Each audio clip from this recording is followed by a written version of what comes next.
जंग के बीच इजराइल ने बम्पर कमाई कर ली है। युद्ध के बीच पुतिन बस देखते रह गए। इजराइल ने 2024 में हथियार बिक्री का नया रिकॉर्ड कायम कर लिया है। 2024 में इजराइल ने रिकॉर्ड तकरीबन 15 अरब डॉलर के हथियार बेच दिए। रूस के निर्यात में भारी गिरावट भी आई है। हथियार निर्यात में रूस 92% की गिरावट झेल रहा है। इजराइल ने यूरोप के अलावा अरब देशों के साथ भी सौदे किए हैं। जंग के बावजूद इजराइल के हथियारों की मांग और भी बढ़ गई है।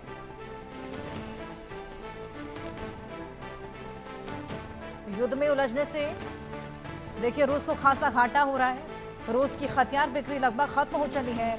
इजराइल की जंगी तकनीक को दुनिया भर में अब डिमांड भी मिल रही है। बम्पर कमाई यहाँ पर इजराइल ने करी है।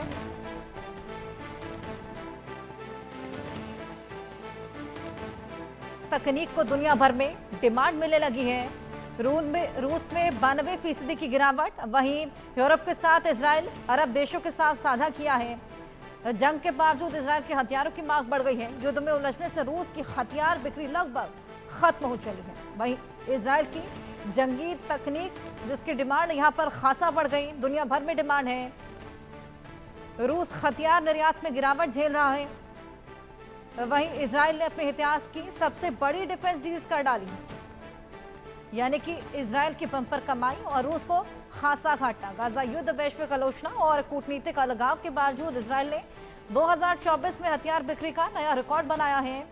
तकरीबन 15 अरब डॉलर की डील्स के साथ इजराइल ने न केवल यूरोप और एशिया में अपनी पकड़ मजबूत की, बल्कि अरब देशों को भी बड़े सौदे किए। वहीं रूस के निर्यात में भारी गिरावट आई है। जहां रूस यूक्रेन युद्ध के चलते अपने हथियार निर्यात में 92% की गिरावट झेल रहा है। वहीं इजराइल ने अपने इतिहास की सबसे बड़ी डिफेंस डील्स कर डाली।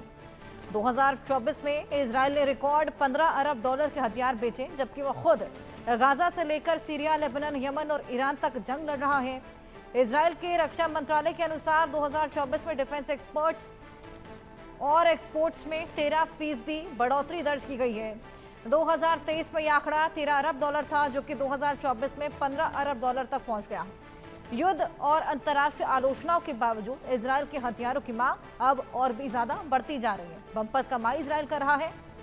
रूस और इजराइल अलग अलग जंग झेल रहा है। जंगी तकनीक को दुनिया भर में डिमांड मिल रही है इजराइल की।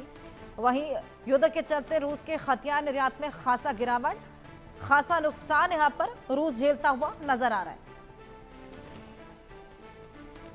युद्ध के बीच पुतिन देखते रह गए और वेपनरी का रिकॉर्ड यहां पर इजराइल ने कायम कर लिया। हमारे साथ हमारे सहयोगी आदित्य वाधवान जुड़ गए हैं, उनसे और जानकारी लेंगे। आदित्य, इजराइल ने तो इतिहास रच दिया, रूस को यहां पर खासा गिरावट देखनी पड़ रही है। देखिए अच्छा, इसका जो मेन कारण हो सकता है क्योंकि इजराइल को जो है यूएस से भी अभी मिलिट्री फंडिंग कुछ टाइम पहले मिली है। तो कहीं ना कहीं इजराइल के जो डिफेंसेस हैं, इस वजह से इजराइल जो असला बारूद जो दूसरों देशों को दे रहा है, उसमें कहीं ना कहीं उसको बेनिफिट हो रहा है, उसको फायदा हो रहा है। हालांकि रूस की अगर माने तो पहले से ही रूस पे काफी सारे सैंक्शंस हैं और यूरोपियन यूनियन भी सैंक्शंस लगाने में अभी लगा है और 50%। तो इसी वजह से एक कारण मान सकते हैं कि रूस जो है अभी लॉस में चल रहा है। और जबकि इजराइल को माने तो इजराइल सबसे बड़ी अपनी डिफेंस डील्स कर रहा है, क्योंकि उसको अमेरिका की बैकिंग है। तो कहीं ना कहीं ये इजराइल के लिए एक बहुत फायदेमंद बात जो है इस समय प्रूव होती हुई दिख रही है। जो अगर हम माने तो काफी ये इजराइल को आगे आने वाले कुछ टाइम में भी इसका फायदा हो सकता है, क्योंकि मेजर अभी इजराइल जो है डिफेंस पर काफी फोकस कर रहा है, क्योंकि वो खुद भी एक पूरे युद्ध में जो है इस समय घुसा हुआ है। इस वजह से वो हथियार वगैरह भी बेच रहा है, तो उससे काफी उसको फायदा हो रहा है। जी बिल्कुल आदित्य, आपके पास मैं वापस आऊंगी। एक और बड़ी खबर दे दें दर्शकों को। रूस का यूक्रेनी शहर टेर्नोपिल में बड़ा धमाका देखा गया है। रूस के धमाके में टेर्नोपिल को भारी नुकसान पहुंचा है। रूसी धमाके में टेर्नोपिल में कई इमारतें क्षतिग्रस्त हुई हैं। रूसी धमाके में 10 लोगों के घायल होने की भी खबर। भीषण गोलाबारी का वीडियो भी अब लगातार वायरल हो रहा है। 6 जून की रात का ये वीडियो बताया जा रहा है। 6 जून की रात का ये वीडियो आपकी टीवी स्क्रीन पर। रूस का अटैक देखिए, किसके बाद यहाँ पर यूक्रेन को खासा नुकसान हुआ है। एक्सक्लूसिव तस्वीरें आपके सामने। 6 जून की रात का ये वीडियो। रूसी धमाके में 10 लोगों के घायल होने की खबर है। और रूस अब यूक्रेन ने जो बेहद बड़ा अटैक किया था जिसके चलते रूस को खासा नुकसान, 17,000 करोड़ का। रूस को अंदाजा भी नहीं था कि यूक्रेन इतना बड़ा हमला उस पर बोलेगा।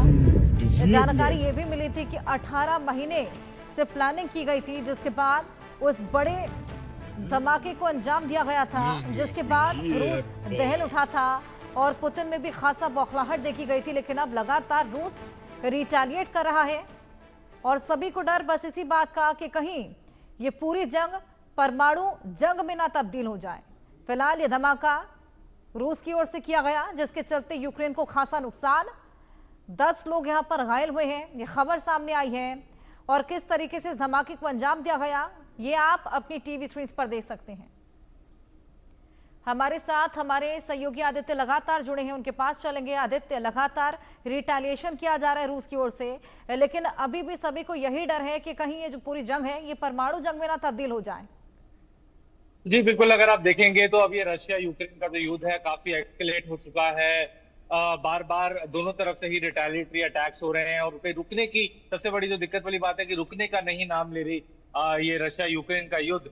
तो अब ये देखने वाली बात रहेगी हर्षा की कहाँ यहाँ से कहाँ जाता है ये युद्ध, क्या ये युद्ध रुकता है या क्या रशिया जो अपना परमाणु हथियार यूक्रेन के खिलाफ यूज करता है, ये देखने वाली बात रहेगी।